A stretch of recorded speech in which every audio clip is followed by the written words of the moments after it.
弟兄姊妹平安，今天是2022年的8月24号。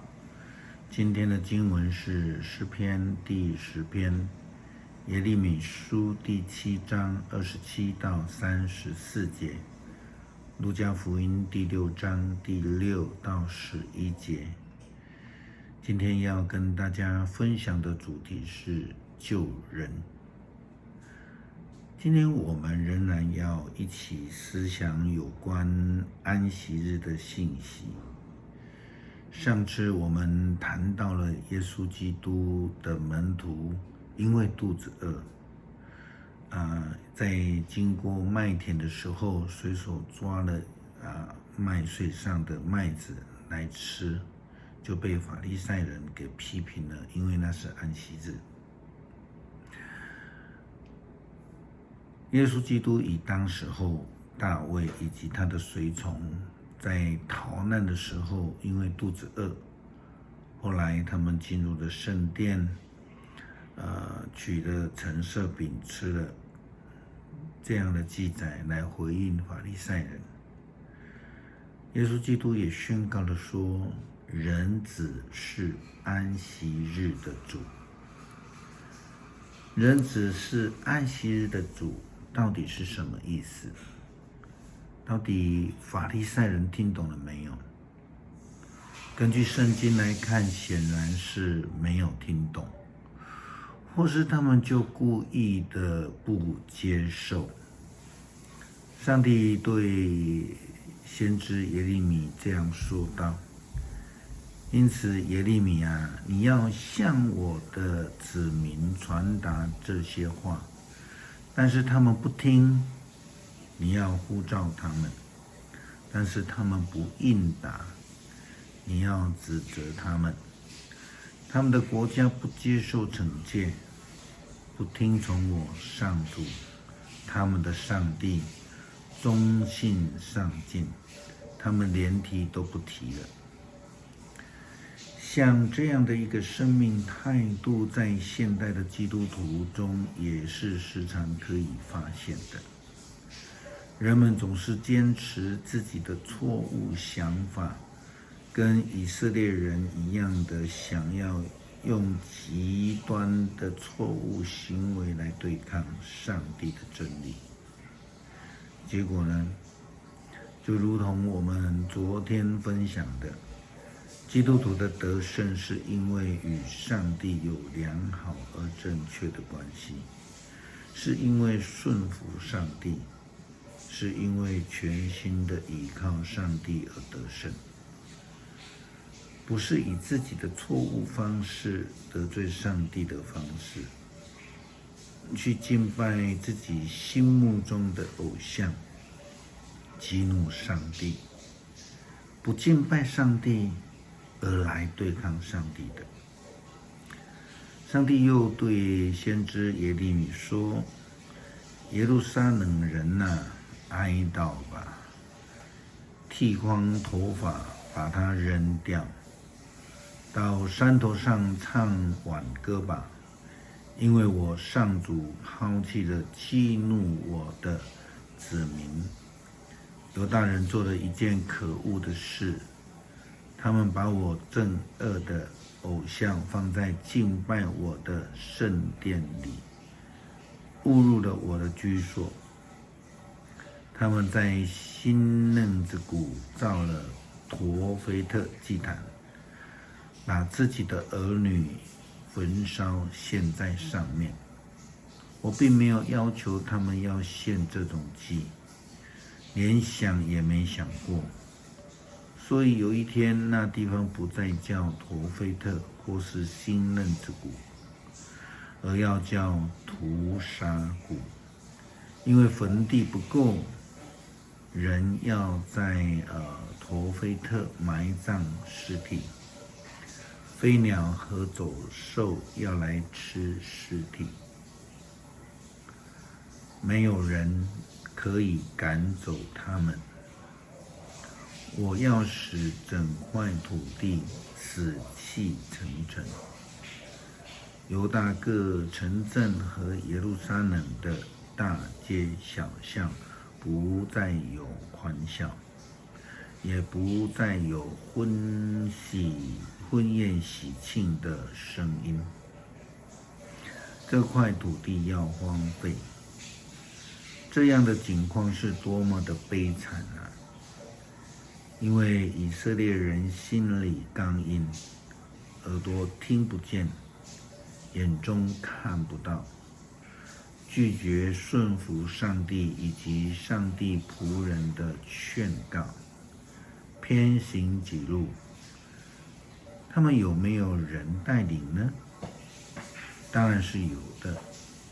他们有祭司担任他们的领导者，就连祭司、经学士也都以为自己走在对的道路上，但是事实上呢，他们却是如同耶稣基督所说的瞎子带领瞎子罢了。他们将来会一起的掉进坑里面去。以色列人听懂了吗？基督徒听懂了吗？人子是安息日的主。耶稣基督在另外一个安息日到了会堂去教导人，就在这一次遇到了一个手枯萎的人。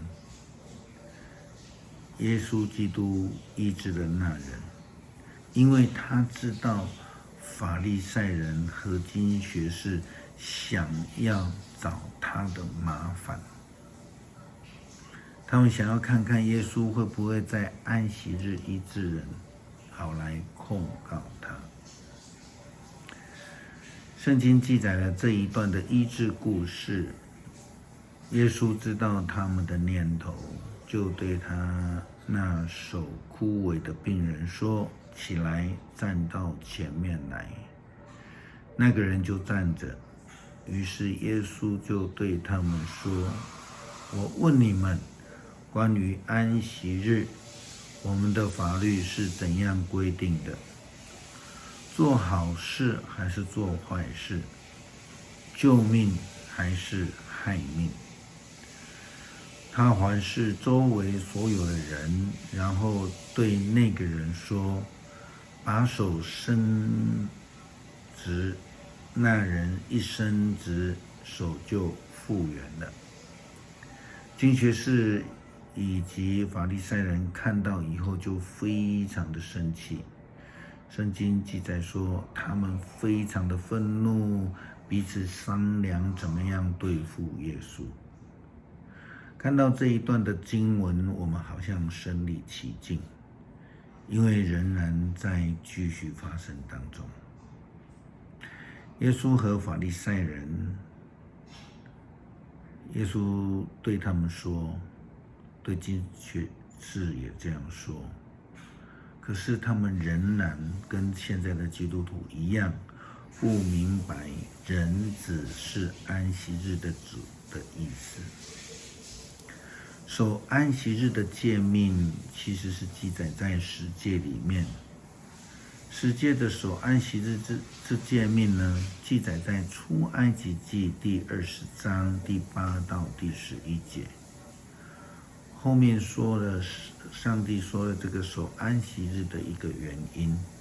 11节说：“我上主在6天里创造了天地海和其中万物，但在第7天就休息了。因此我上主赐福安息日，定为圣日。”另外一处记载在申命记第5章12到15节，守安息日的原因是要记住你们曾经在埃及做过奴隶，我上主你的上帝以大能大力把你抢救出来，所以我命令你，你必须遵守安息日。耶稣基督在告诉法利赛人、经学士甚至今天也在告诉我们基督徒，我是安息日的主，是因为他就是那一位创造、保守、带领、赐恩的上帝，并且他赐下了安息日，也命令我们去执守。换句话说，他命令我们要与他建立良好而正确的关系，不要找理由得罪上帝。基督徒只有敬拜上帝，没有其他的理由，更没有其他的选择。上帝呼召我们得救的恩典，是要我们也在安息日分享他医治的能力，与他一同来救人、医治人。千万不要轻忽上帝医治的能力以及他判断的权柄。诗篇第10篇，上主啊，你为什么离我们那么远？为什么在我们患难时漠不关心？邪恶的人狂妄骄傲，欺压穷人，但愿他们陷入自己的网罗。邪恶的人夸耀自己的欲望，贪婪的人抗拒并藐视上主。邪恶的人心高气傲，不求告上帝，他心目中没有上帝。邪恶的人所做的都顺利，他不明白上帝的审判，他嘲笑所有的敌人。他心里想，我永远不会失败，我生生世世不遭遇灾难。他满口诅咒、诡诈、恫吓，所讲的话都是怨毒、邪恶。他埋伏在村子里，他等着杀害无辜。他窥视无依无靠的人，像狮子埋伏在隐藏处。他等待着要捕捉穷人，用网子网住他，把他掳去。穷苦无告的人倒下去，暴力把他们击倒了。邪恶的人对自己说，上帝不管这些，他闭着眼睛，永远看不见我。上主啊，求你来拯救我。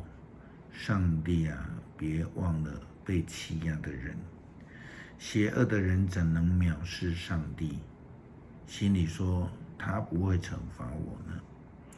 但是你鉴察一切，关心人的愁苦患难，你随时愿意援助穷苦无助的人，都投靠你，因为你一向帮助孤寡无告的人。求你粉碎邪恶者的势力，求你惩罚他们的罪行，彻底追究。上主永远做王掌权，异族要从他的土地上消失。上主啊，你要垂听穷苦人的祈求，你要赐勇气给他们，你要替被欺压的人和孤儿伸冤，使必朽的人不再妄施恐吓。我们愿意接受主的呼召，成为爱人助人的帮手。求主让我们也看见爱上帝、爱人是基督徒生命的全部，而不是去阻止人得救，陷害人。求主帮助，感谢祷告，奉主耶稣基督的名求，阿们。